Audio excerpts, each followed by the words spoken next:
and welcome to the Hoop Collective podcast. We talk about the NBA, which we're doing on Tuesday afternoon, NBA opening day afternoon.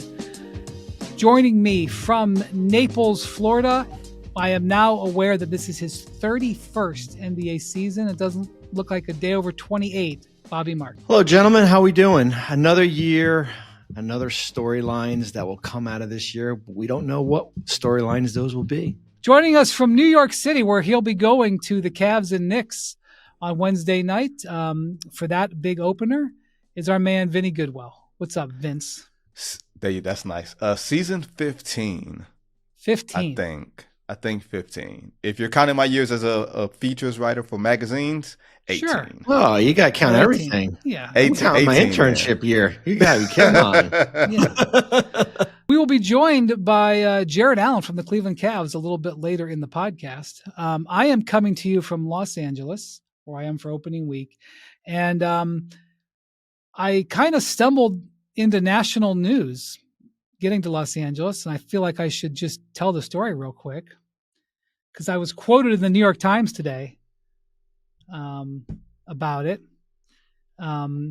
with Mr. Windhorst. It's never a good thing when you're quoted Mr. as Mr. That's what I learned. So yesterday I boarded my standard flight from Omaha to LA. There's now 2 a day. That's a big development, but it's been 1 a day for years. And I've taken this flight dozens of times, and everything was normal. Took off on time. Everything was absolutely nothing remarkable about it. Headed out here. Supposed to get out here at 8 o'clock. Get ready for the first day. About 10 minutes into the flight, all of a sudden we took a very hard U-turn. And I always sit by the window. I always have the window open. I make no apologies for it. This is one of the reasons why it might be a good idea to pay attention to what's going on. Anyway, I was just trying to sign on the wireless. You know how it takes about 10 minutes to get over 10,000 feet, especially if you're on a regional jet and they got Yankee wireless, which it does. And right as we're doing the U-turn, I'm like, this ain't right. We're supposed to head west, California's west into the sunset, and we are turning around and headed east. And we're no longer going up. So I'm like, something's going on. And then right as I was trying to sign in the Wi-Fi, it said how many minutes left in the flight. And it should have been like 3 hours and 15 minutes. And instead it said 14 minutes. And so I knew that they had already changed the flight computer, and I knew that we were going back to the airport. So my concern at this point is, what's wrong with the plane? Nothing's going on in the cabin. And then I notice that the flight attendant from the back of the plane, there's 2 flight attendants, a regional style jet. I noticed the flight attendant in the back of the plane has come up to the front of the plane. And this dude is like late 20s, early 30s. And Vinny, he's jacked. I'll put it this way. No one person on that plane was going to get past that guy. Maybe if you ganged up on him. And he was standing up there talking to the other flight attendant at the front. And next thing I know, I hear, I'm like, what is that sound? What is that sound? And there's no announcement at all, nothing. And I'm looking out the window, and we are now descending. People around me, maybe a couple other people around me are noticing it, but most people have put their shades down. They're on their screens. They're taking off. They're not, I don't think, noticing anything's going on. And meanwhile, above the, where the bathroom is at the front of the plane, there's red lights on. Okay. Which, I didn't alarm me, but I don't remember seeing red lights like there before. This knocking like this. And so I realized that it's a flight attendant knocking on the cockpit door. And so I was kind of worried about the plane. But now, and I see her, she had picked up the phone once or twice, the phone that calls the cockpit. And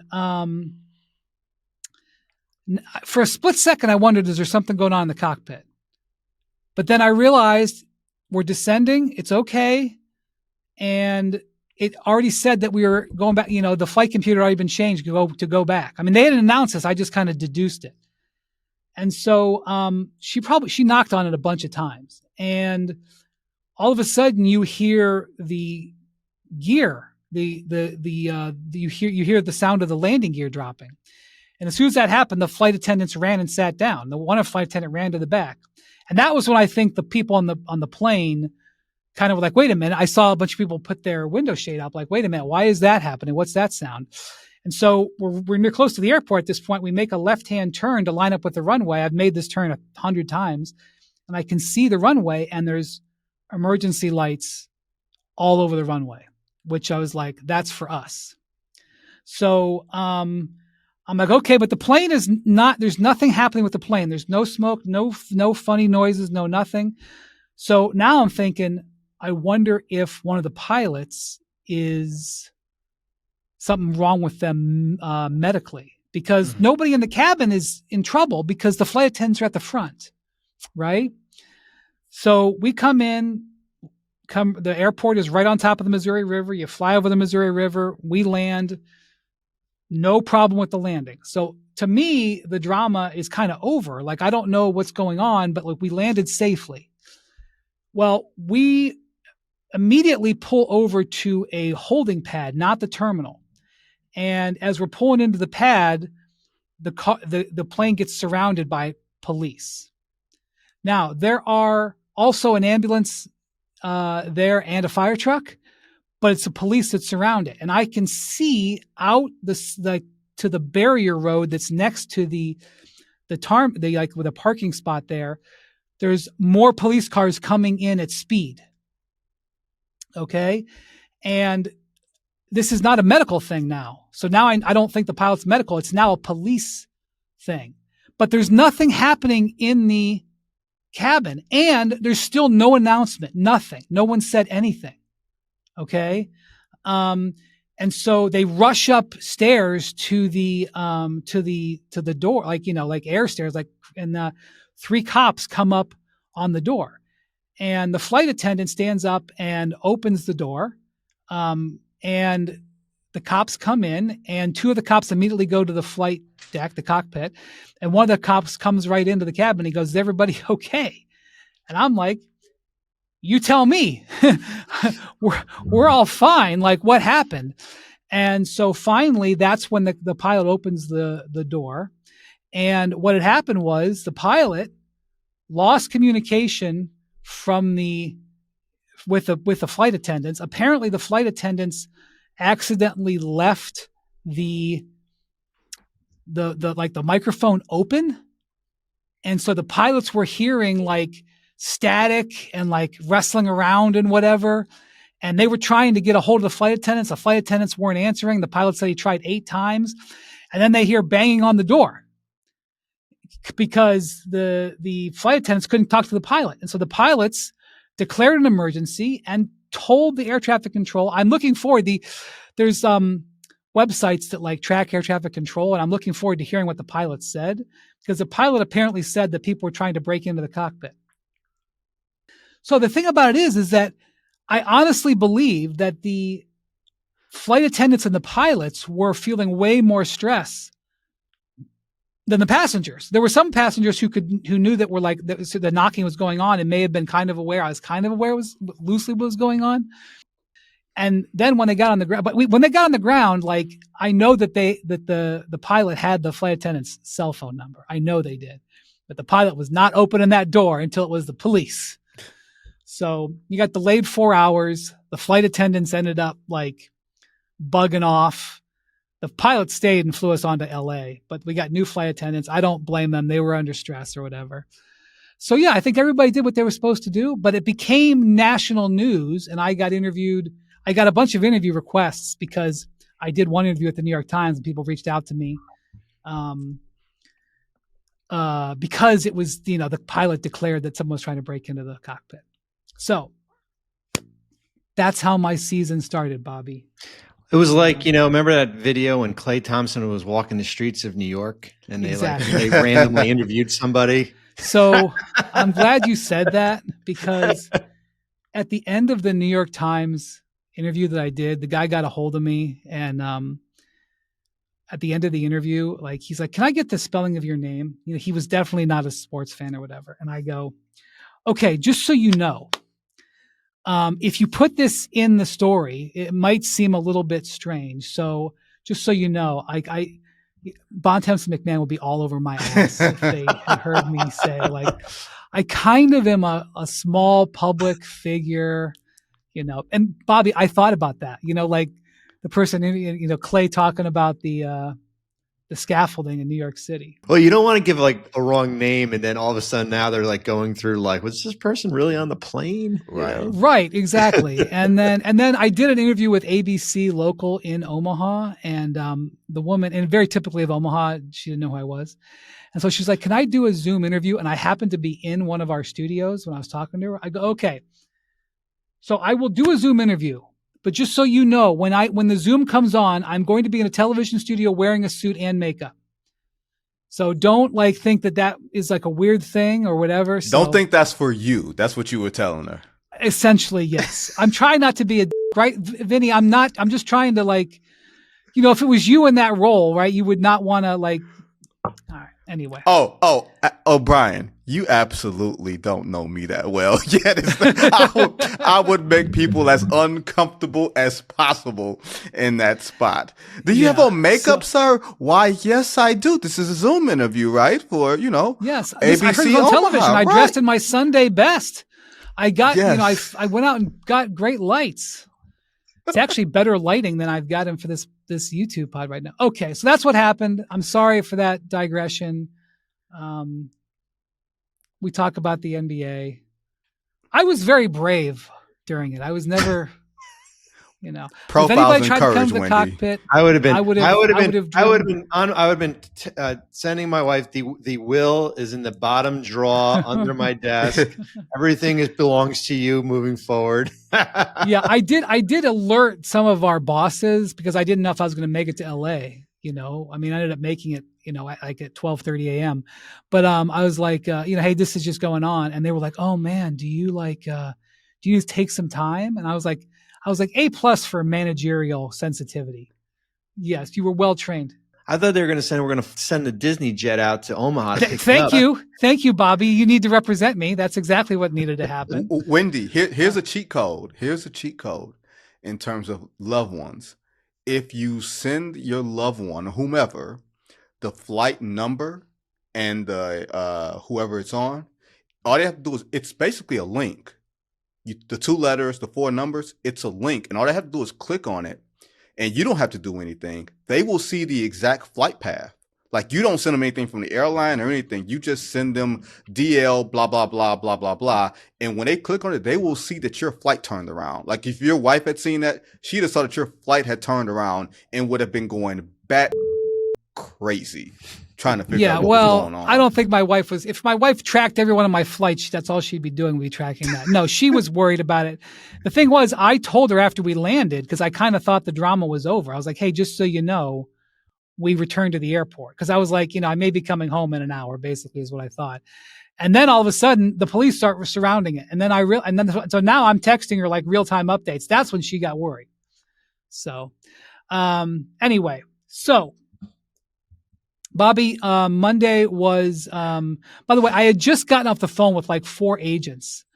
When I spent like the hour in the whole leading up to it, talking to agents and teams and stuff about, the deadline deals. I know this is coming out. We'll have had the Rockets will have played the Thunder and, you know, the Warriors and Lakers here in LA tonight. So, but we're doing it before the pod. So, we had some extensions that went down on Monday, Bobby, and basically everybody pretty much got within a few $1 million of each other. Christian Brown, 5 years, $125 million was. What did you think? Well, okay, Christian Brown got 5 years, $125 million. Dyson Daniels, the exact same amount, 1 year fewer, 4 years, $25 million. Aaron Nesmith got a 2-year extension from the Pacers for $40 million. Who else am I forgetting, Bobby, from the rookie extensions? Shaden Sharp on what was that Sunday night? 4 years, $90 million. Right. Monty Camaro, not a rookie, but a vet. What was Dyson Tumani Daniels. Kamara's deal again? 4 for 81, I want to say. I kind of like that deal for him. Yeah, I do too. He's a good player, and he's starting. They just sent out their Jeremy Grant's coming off the bench for the first time as a trailblazer in Portland. How about that? Well, I just put it this way: I like the Tumani Kamara contract better than I like the Jeremy Grant contract. No offense to Right Jeremy, now, not as a sixth man. who I really like. Yeah, you know what's interesting, guys? It's there was like some trends here. It's the fewest amount of extensions that we've seen since 2019. There's only 9. We kind of got a little bit spoiled. 25 the last 2 years, 11 last year, 14 the year before. We always see a mad rush on that day, on the day before, the last day, that Monday. Last year we had 7 players here. I don't know if that's going to be a trend moving forward. I thought we would see maybe a little bit more, maybe one more or two. Tari Eason was a name that we certainly could have seen here. But we've got 12 restricted free agents that enter next year's free agency. The veterans is at 13 right now, extensions. I talked to a team, this was a couple of weeks ago, about this, and I said, pay attention. If there's a low number of extensions, that means that free agency starts to come back a little bit, just because there's probably more quality of players that will enter. And you look at whether it be Bennett Mathurin or the 2 in Detroit with Duran and Ivy and Eason, all players. Mark Williams will be interesting in Phoenix. All players that who have good seasons could be really appealing potential free agents next year. I'm fascinated. I think, Bobby, one of the first things when Windhorst, as my rabbi, he put me on the phone with Bobby Marks, and then Bobby sent me this great big file, right? So then we get it's getting bigger. Isn't that file amazing, Vinny? Isn't that file amazing? Yeah. It's Yoda, right? Genie in the lamp. Like anything you can find, Bobby Marks has it. And we got to talking about how this rookie class will not see the exorbitant extensions. Like even Keegan Murray, like I'd heard there was a wide gulf between what he wanted and what the Kings were willing to give. So I was kind of surprised to see that extension, especially once he got hurt, even though this is a relatively minor injury, all things considered. The ones in Detroit I'm really curious about, because I know they want to sort of keep their powder dry in a way. They don't want to go full bore in with all of these young players, because you can't pay every single young player, especially when you got Cade Cunningham on a big boy, supermax, rookie supermax that kicked in because he made all NBA last season. I'm not so sure. Jaden Ivey is the one that I think we're going to have to watch during the season. I think Jalen Duren, I feel like he's a strong building block, especially sitting next to Cade Cunningham. Jaden Ivey, I'm very fascinated by the type of year he's going to have and what he's going to look for this summer. Yeah, from what I understand, I don't think they were close in Detroit. I think Houston's interesting. Houston was interesting. So, Bobby, they've been very disciplined in their contracts. Yep. Rafael Stone who's a lawyer by trade and negotiated a lot. Before he was picking players, he was negotiating contracts. And you can see it in the way they negotiate, all the way back to when they were building this team to how they, did the contracts with Fred VanVleet. They've been very disciplined. So they do a Jabari Smith deal over the summer for 5 years and $122 million. And then they get Kevin Durant over the weekend to take how much of a pay cut, Bobby? Did he take? About $30 million. Yeah, over 2 years. Yep. And there was a lot of optimism that deal was going to get done. I think Durant was willing to come down because I think he knew that, they're trying to fit all these guys in together. But then when it comes to Tari Eason, from what I understand, they made Eason a strong offer. It was in excess of $100 million. Yep. But I don't know how much of it would have been guaranteed. And they didn't do that deal, And so here's a team that extended 2 guys and didn't extend another guy. And the other thing I'll say, Bobby, is that, this is the aprons at work. Like talking to some agents, one of the things that they felt the teams were emboldened by was that there was no offer sheets given out over this summer. And there was not a good summer 2025 for cap space. 2026, there will be a lot more teams. But the restricted free agents, the teams controlled those negotiations in 2025. And he's like, this is one of the things. Everybody is worried about the aprons, and so they're not giving out offer sheets. So the teams feel less worried about going to restricted free agency. We're seeing that play out. Yeah, I mean, I always say rookie extensions, unless you're Paolo Banchero or Jalen Williams, Chet Holmgren, those max guys, they are the hardest extensions to negotiate if you're an agent, because there's really you're not competing with anybody. You're just competing with the deadline, the 6 p.m. Eastern deadline on Monday. And it takes you to compromise as far as maybe what, you might think Dyson Daniels might think that he's a Jalen Suggs contract or Christian Brown. And you can say, well, maybe that contract might not age great in Orlando based on his, where he is health wise, and hopefully he gets back on the court. We saw a lot of extensions that were less than what they were last year. The Keegan Murray one was the most out of the non-max players, which was at 140. You mentioned Tari Eason. Tari Eason's an interesting situation because Kevin Durant extends on Sunday. And then you're thinking, all right, now there's enough meat on the bone for Tari Eason to come in and extend and give them the flexibility to stay under the second apron next year and still add a little bit in free agency here. You have to remember that, and it's not just about next year, who's coming up the following year. Now, Amen Thompson is rookie extension eligible next year. Yep. So now you have to take that into consideration as far as where that number is going to be. And for a guy who's a sixth man, every player now, it feels like you're kind of tiered, right? Based on where you are in the pecking order. So if you think Tari Eason's a $20 million guy as your sixth man, then that's what his number is. Now, I do know that there was, as you mentioned, there was a lot of dialogue as far as here's a player that's, played all 82 games his rookie year and then played 22 and 57 the last 2 years and had missed a big chunk with a leg injury. Can you get some protection on there where maybe the contract doesn't become guaranteed if he suffers an injury here? And I think there was a lot of discussion going back on that. Eventually, I think time just ran out on them as far as where they were with that deadline. If this was a summer, then you can say a deal is going to be played out. But he's going to be an interesting guy to follow because certainly with no Dorian Finney-Smith to start the year, his role will be probably like it was, the last couple of years. Yeah, I think Houston is a classic case. The Thunder as the champions with 3 max players are the test case of the apron system. Can they keep this team together? Can they keep them powerful enough to win multiple championships in this era of parity?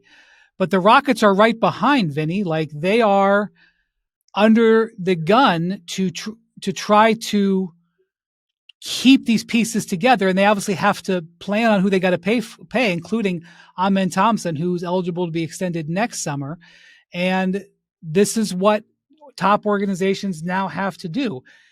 They have to manage every dollar years in advance to try to keep everything in line so that they don't basically spill into the aprons and have their opportunities potentially diminished.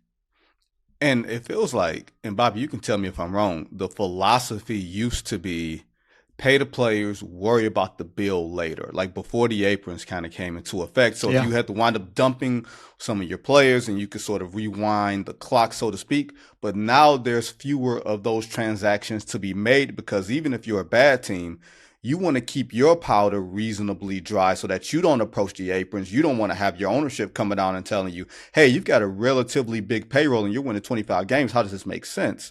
Like the trick bag for Oklahoma City or the cheat code for Oklahoma City is that they have all the extra draft capital.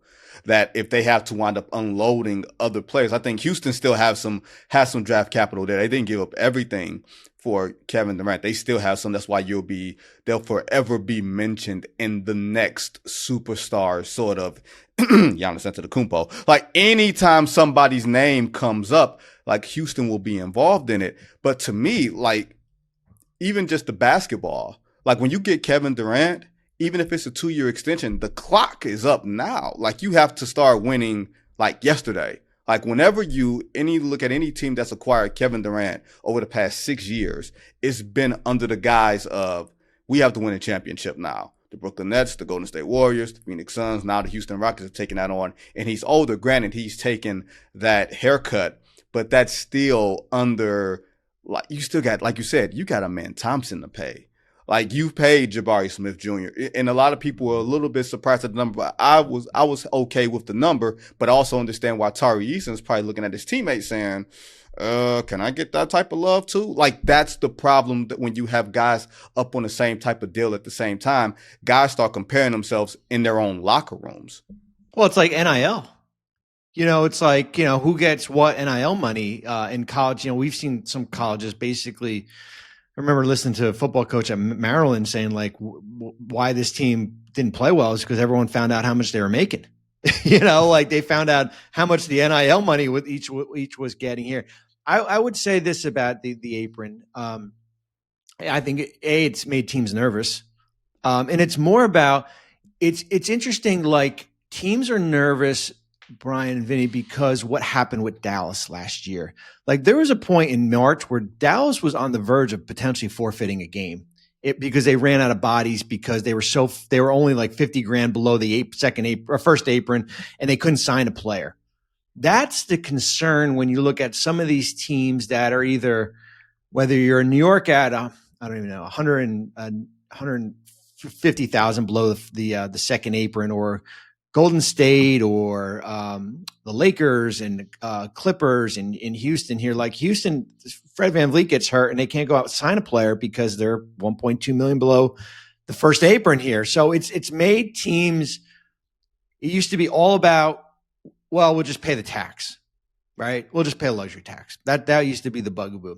It's really made teams think hard as far as how they assemble the rosters. Then it was pay the multiplier, and teams were paying the multiplier too easy. So now it's so restrictive. Exactly. Basically, what happened was they kept trying to make the tax more and more penal, and it wasn't slowing down. It was slowing down a little bit, but it was not slowing down the spending. There was still this huge, spread of the biggest spenders. And so they're basically like, okay, we can't, charge you enough money. We're just going to take stuff away from you. We're going to take away your ability to even add to your team. And that's what's gotten these teams scared. They're scared of getting trapped.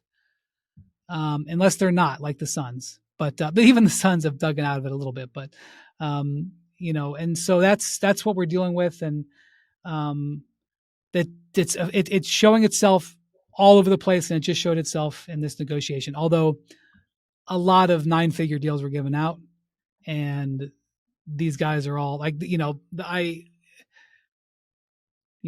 there's sometimes agents are a little bit frustrated that they didn't get more, and I'm like, you just negotiated a 9-figure deal. Your young client is now generationally wealthy, and they have an opportunity to play for a long time and earn a lot more money. Let's keep it in perspective. So they don't care.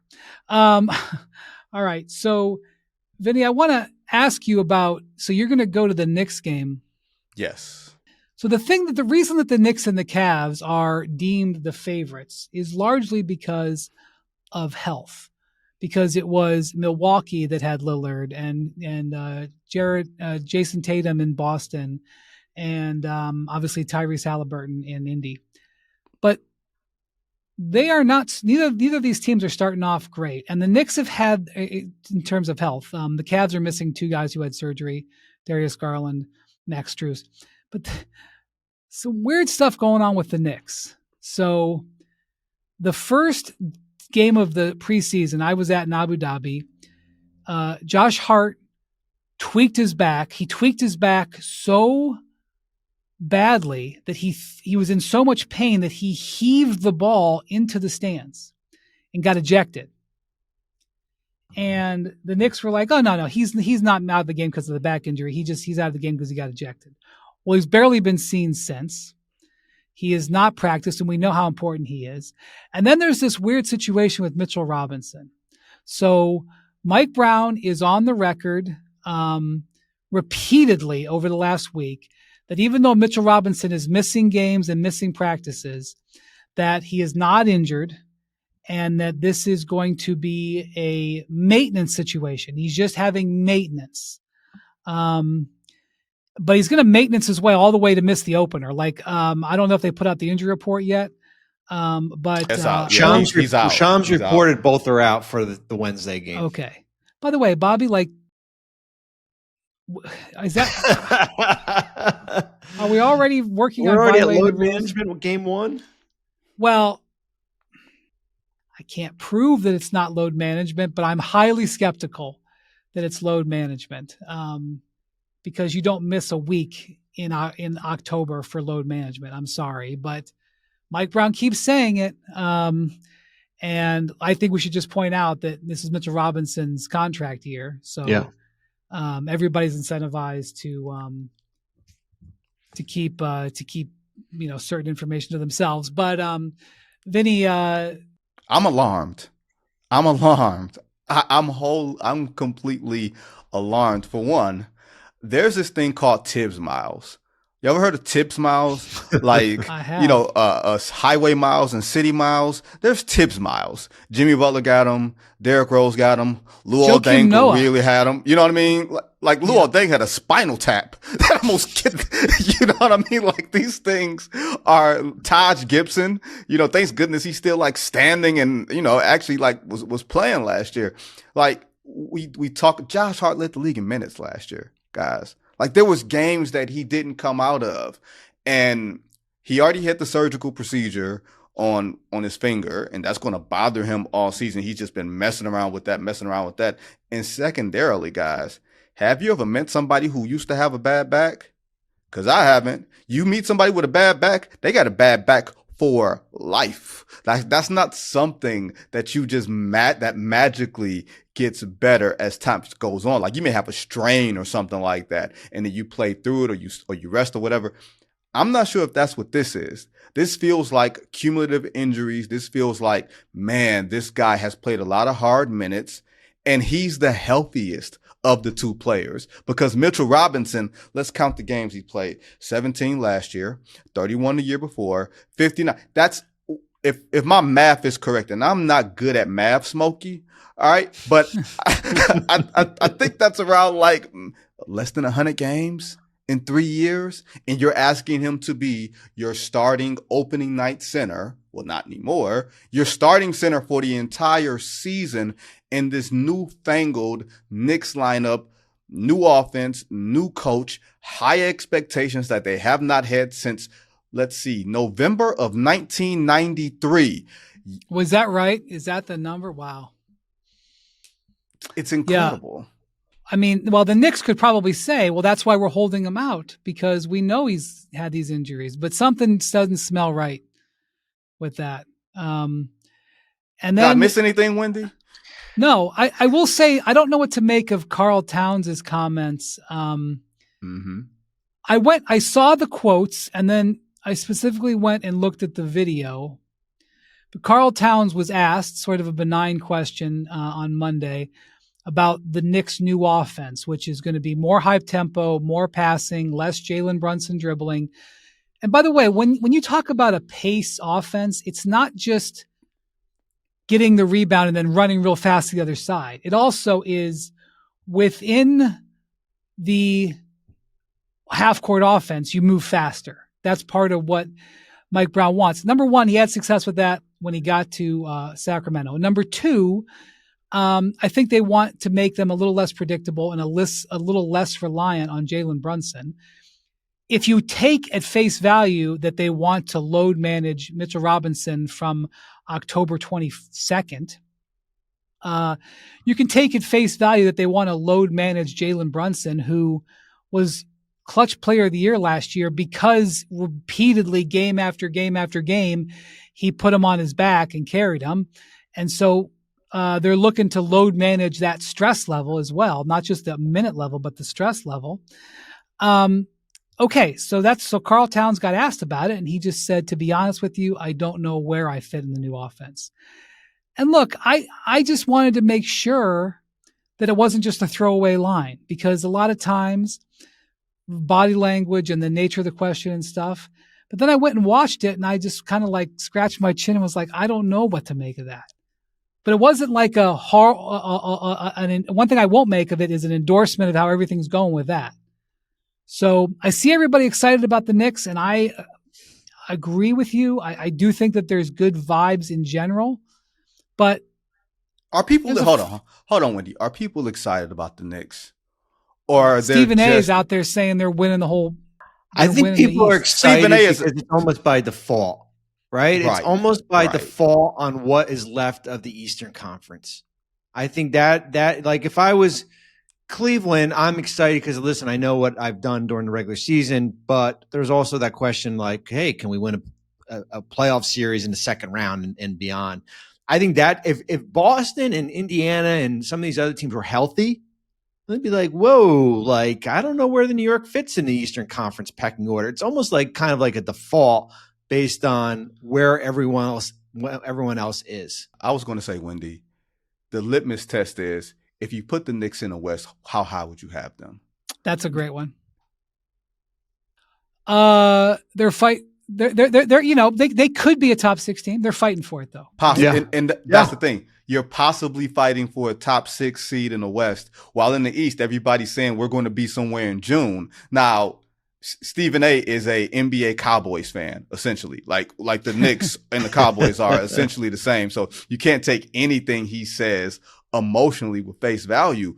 But that's why, Wendy, I think in the East, if you are one of these teams, if you are Atlanta, if you are Detroit, if you are Miami, if you are Orlando, if you get off to a good start and you can sense that there's some type of opportunity somewhere, the Cleveland Cavaliers and New York Knicks are not going to make you afraid to make a big personnel move if there is a move to make.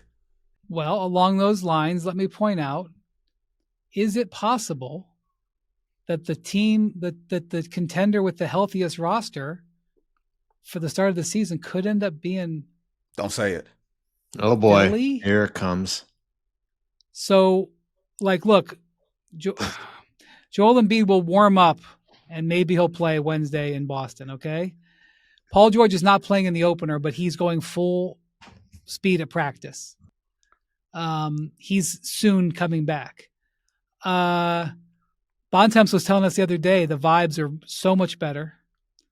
There's no way you can count on anything. They do. Jared McCain is obviously he's still out with the thumb, but I don't know. Like, you're talking about not being intimidated. Like, if you're Philly, I know that you have to live like day to day. Like, you can't be thinking, you almost like don't have the burden of worrying about the playoffs because who knows who's going to be standing by Thanksgiving. But like, Philly to me has kind of been off the board. Like I don't, it's not that I don't respect them. I just don't regard them because I can't trust them. But here they are. Like, why not them? Like, I think the Cavs are still going to be very, very formidable. And the Cavs have had great success against Philly the last few years. But, like, if you're Philly, you're not seeing a team that's insurmountable. Even if the Cavs win 60 games again, you don't fear them. You will have to be beaten by them to fear them. I don't care if they win 70 games, you're not going to fear them probably. So, like, Philly-Boston is a game that all of a sudden I want to see. I'm actually kind of more interested in that game than almost anything else on Wednesday night. I think Philly is day-to-day for the rest of the year. I agree. And listen, that's the same. We applauded them a year ago when they went. This is in the summer of last year.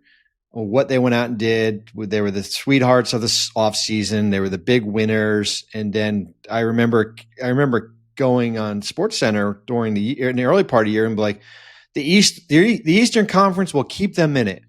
Keep them in it. And then I finally just said, I just waved the white flag. I'd be like, that's enough. It's over. Like, it's over. I think what excites them, and you saw them, Brian, when you were on the trip, when the New York VJ Edgecombe excites them. Yes. Tyrese Maxey excites them. Yes. The thought of a healthy Joel Embiid, who's ranked 56th in the top 100 of ESPN, I think, and who took good tongue in cheek. He actually said, I think he put himself outside the top 100. I think there was one of our competitors, I think, did have him outside the top 100. I think he was focused on that. And the ability of getting Paul George back. What Paul George do they get? I think that excites them. And then, as we said, in the Eastern Conference, they're the team when you don't have expectations, like, it's a beautiful thing. Like, nobody is talking about them. However, like, you always have to put the asterisk on them as far as where they are. They could wake up.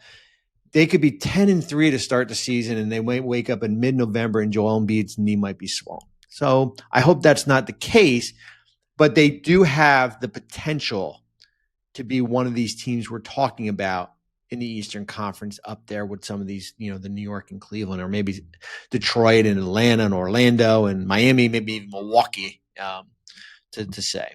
I don't know, Wendy. I'm sorry. I don't blame you, man. I'm not really making a case for it. I'm noticing it. Like, it feels like you're making a case, counselor. That's what it feels like. I want to take a step. If that's what it feels like, I want to take a step back. I'm not making a case. I'm just saying, I do think the Cavs last year were a winning machine. They're not going to be as strong because of the injuries, but they were a winning machine, and I expect them to win a ton of games. I do not expect Philly to get near Cleveland, and but you were saying that, is somebody going to fear making a transaction? Like, they should be on that list. I'll also say it looks like some good news for Orlando, because that was another team, that was also having some early season issues because Jalen Suggs was still not back from his knee surgery. It looks like he might be getting closer, but he won't be ready for opening night. But I don't know, Vinny, how many times are you going down I-95 this year? Probably too many to count, to be perfectly honest. More than I'd like to, or on the Amtrak, rather, reading a good book or something. But here's the thing with Philly. Bobby said it's a good thing when you don't have to play with expectations. The first time they get a sniff of expectations, everything changes there, right? Joel Embiid starts playing. Maybe he plays 5 out of 8 games, and everybody said maybe we can get a 50-game season out of Joel Embiid. Like, think about how that sounds. The fact that a 50-game season out of Joel Embiid feels like the top of the top.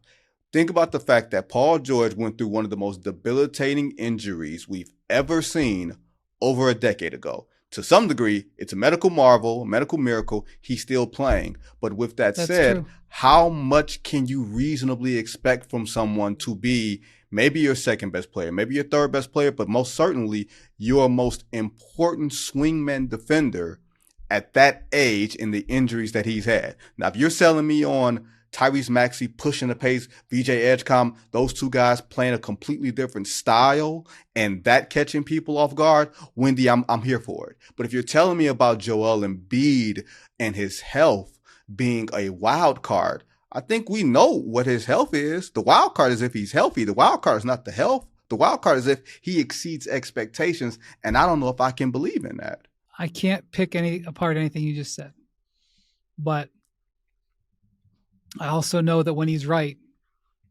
it's a hell of a haymaker. But I'm just sort of acknowledging that it's happening more than I'm vouching for it.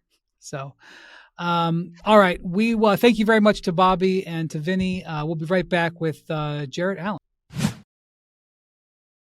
All right, now joined by Cleveland Cavaliers center Jarrett Allen, who's joining us from New York, where the Cavs are going to be playing the Knicks in their season opener on Wednesday night at the Garden.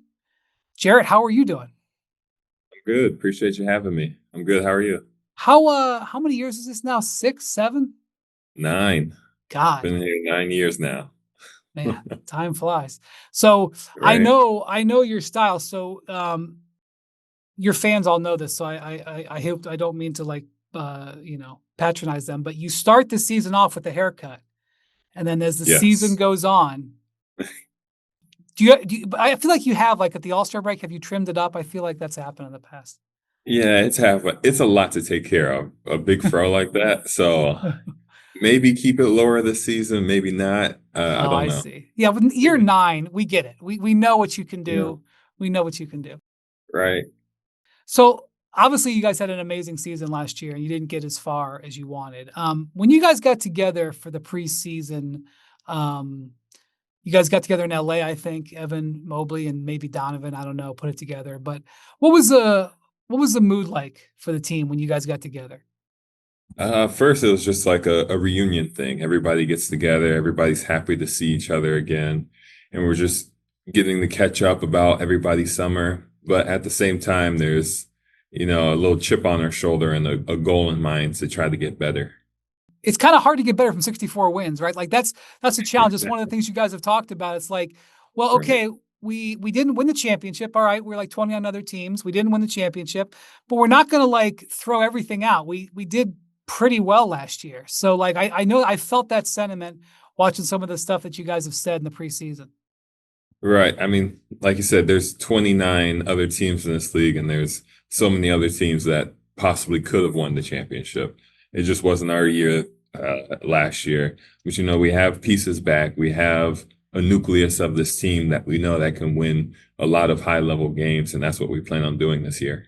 Yeah, so you took a step back a little bit in your sort of with the ball in your hand last year, so that you could afford, Evan really to have more opportunities. And like, I also know last year you and Darius Garland were like connected at the hip. You guys always played together, and that afforded Donovan the opportunity to play with Evan. And those guys made All NBA. It was really good, but that was you sacrificed a little bit. So now Darius is out to start the season.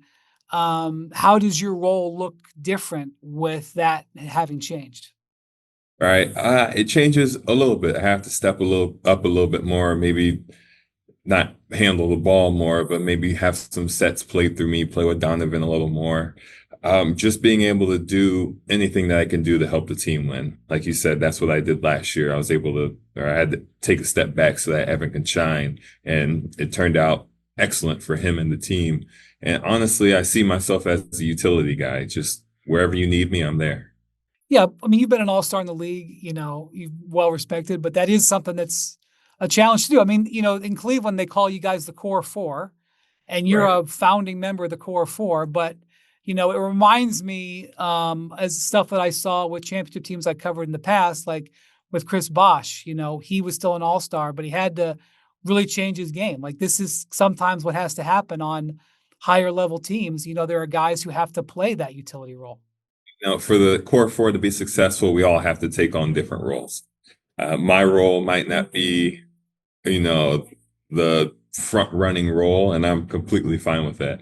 At the end of the day, it's about winning, and I take that to heart. If I can set a screen that helps somebody win, it's definitely not the flashiest play, but I know we're going to get the W at the end of the night. So you have a new teammate, Lonzo Ball, who this was a big move that the Cavs made in the offseason. Um, what has the experience been playing alongside him so far in the preseason?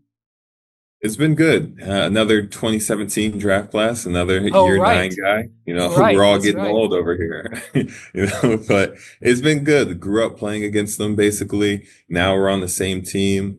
He's a guy that I like to say takes calculated risk. He's going to Hmm. play fast. He's going to throw the ball down the court after a bucket. He's going to make sure that he keeps the pace up and he tries to keep everybody moving.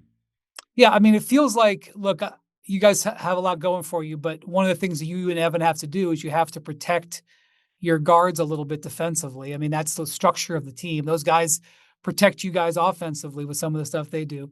But like one of the reasons to get Lonzo was to help the team out there. Like, you know, there was a choice made by the front office. Like, we need to go get some more defense on the perimeter. Do you think that is going to be something that can help you guys? Absolutely. It's another size at point guard, shooting guard position. You can't teach size. Lonzo, 6'6", 6'7", being able to guard perimeter players and being able to bring the guard or bring the ball up the court, that's a luxury in today's league. Well, you guys were one of the first adopters. It's kind of funny to say playing double big was revolutionary. But like, under JB Bickerstaff, it was like, okay, we're going to play Jarrett and Evan Mobley together. Right. And people thought it wasn't. I didn't think it would necessarily work because I wasn't sure about spacing, because Right. because you're a guy. You've been top 3 in field goal percentage like your whole career, but you're not a 3-point shooter, high volume at least. Now you see the league, and everybody's playing. Now you got guys who could play 5 playing 3 in some spots. Like, as a traditional big, although you're a lot more active than the bigs were 15, 20 years ago, you have to feel a certain way about the league leaning into what you do. It's one of those things. We all know how this league is. It's a copycat league, and finally, we're the team that's been copied. Yeah. A lot of people didn't see it working at first. A lot of people had questions. I'm I sure was even one. I was I one. don't blame you. I'm sure even the Cavs had questions about if it's going to work. But when you have a guy like Evan, guards like DG and Donovan being able to help lead the team, help bring us to where it is, things like that are going to work out. Like you said, we're able to have their back on the defensive end, Evan, DPOY, and they're able to have our back on the other end with our 2 guards being all-stars. So, you played with Kenny Atkinson early in your career when he was the head coach in Brooklyn. And Yep. now this is your second year with him. And I know that he has tried to bring some new age coaching techniques. I don't know if you feel that. It's a technique called CLA. I don't really want to get into it right now. I don't know. Do you feel like that's all just like good stuff in stories, or do you feel like the way that Kenny coaches now, he's obviously, had a great year last year. Do you feel a real difference in the way he coaches now than when he did back then? Yeah, 1000%. I like to say he's more of like a progressive coach. He's always looking for something new, something that he can change so that we can get better. And the whole CLA thing, like, I'm not gonna lie, at first it's like, man, why am I using 3 different size basketballs to shoot a free throw? I don't, this doesn't really work. And then you go to the game and suddenly you're shooting 80%, or like the stuff actually works. You just have to actually buy into it. Okay, so then since you bring that, okay, so it's called constraints-led approach, Yep. CLA, and it's like it encourages like what you just said, which is like being adaptable and instead of doing like the same drills, every practice is the same drills. It encourages like every practice to be different. And I know that Alex Sarama, who was one of the Cavs assistants last couple of years, he just got hired as a Portland. I don't know if they've announced it yet, but it got leaked on LinkedIn. It was a weird thing. He's got hired as a Portland Fire coach in the WNBA. Did you know that story? Yeah, I knew, but on LinkedIn it got It was something leaked. like that. Somebody's LinkedIn got. I don't think it was his, but Yeah, yeah, something happened on some like social networking site, and that's how it was found out that he became the coach. right. He wrote a book about it. Okay. Did they like come to you and say like, "Hey, we're doing this thing, CLA," or did they just do things differently? And you're like, "Oh, this is a weird thing." Just started off differently. Okay. We had a practice in Vegas where he was helping working me out. And it was like, okay, he threw the ball off the backboard. Okay, swish it. Now make it off the backboard. Now do this, now do that. I'm like, I'm just trying to warm up. Let me get my 5 regular hook shots and go on to the next thing. But he just has this vision in mind of how the development of basketball players, which is incredible. Right. So the idea is to keep you on your toes, and that helps you become more on your toes during a game, right? That's kind of the concept. Yeah, that's the basis. Well, whatever you guys did, you guys won 64 games. Something worked out. All right. So this game against the Knicks tomorrow, look, it's 1 out of 82. I'm in my 23rd year, Jarrett. Like, I'm not going to go all crazy about it, but they put this game together because they think that you guys and the Knicks are going to be strong contenders. Obviously, there's unfortunate injuries elsewhere. Not like you guys are super healthy. You guys are missing 2 starters who had surgery. But looking at the lay of the land, you guys do have an opportunity. The conference is set up differently. There's less proven depth. There could end up still being 4 or 5 really good teams, but there's less proven teams that are healthy at the top. Do you see this as a real opportunity? I'm sure the Knicks do, whether they want to say it or not. It is. And like you said, whether they want to say it or not, it is. We're going to be two of the top teams in the East. Hopefully, we don't know how the season's going to go, but we're projected to be some of the best teams. And you want to see what you have at the beginning of the season. People say it's early in the season, but every team uses the beginning of the season as a base mark, to see where you are, see what you have to work on. So I think it's going to be a good battle to try to get position. I agree. All right, before you go, Yes. congratulations. You got married this summer. Thank you. Thank you. Viral dancing of High School Musical. I'm sure you got asked about it a lot. Yeah. What is the story? I'm sorry you have to tell it again. It's annoying when media asks the same questions. I'm sorry, but No, you're good. just because I don't know it. I don't know why High School Musical. There was a dance that you and your wife did also with your wedding party. Yes. So what's that about? Where did that come from? So first off, we actually met in high school. I think We've I been did know that, together yeah. for a long time. And she's super into theater. She's super into all the dances, all the choreography. So she comes up with this great idea, like, let's do a dance, let's get the wedding party. Let's do all this. I'm a little shaky at first. That's not my thing, but I mean, we choreographed it. We're staying up to like 2 a.m. telling the Wow. bridal party where to be. Wait a minute. So you were calling, did you do a CLA approach to the bridal party? You were like, okay, tap dance. we had a video set up. We had everything to send to them. And it works. Our hashtag was "We're all in this together," and the song is basically "We're all in this together." So okay, from High School Musical, I got it. Now you made. Yeah, so by the way, you did great. You did great. Appreciate now, it. As for the wedding party, specifically your teammate Dean Wade. Oh yeah. It looked like it was still 2 a.m. And look, I'm not saying I could do better. I am not saying I could do better, but like you were asking a lot from the wedding party. He went through the motions. He was trying. I don't know how you scored his because I think he went a little bit more viral than you did, which you had really good dance moves. Right. So the idea was to put him in the back, but from the angle of the video, he was in the front. So at that point, there's nothing we could do. Right. All right. I appreciate it. Thank you so much for your time. Have a great season. Have a healthy season, most importantly. Appreciate it. 82 games last year. Are you going for 82 this year, or did you make your point? I'm going to try. Okay. But you know how this league is with taking care of your bodies. I do. All right. Listen to your trainers. And thanks to Sam from the Cavs staff for putting this together. And we'll see you down the line, Jarrett. All right. Appreciate it, Brian. Okay, thank you very much to Jarrett Allen for stopping by. Thank you very much to Vinny Goodwill and Bobby Marks and our producer, Jackson Agello. We'll be talking to you later this week when we've got a whole bunch of NBA games that we've had a chance to take in.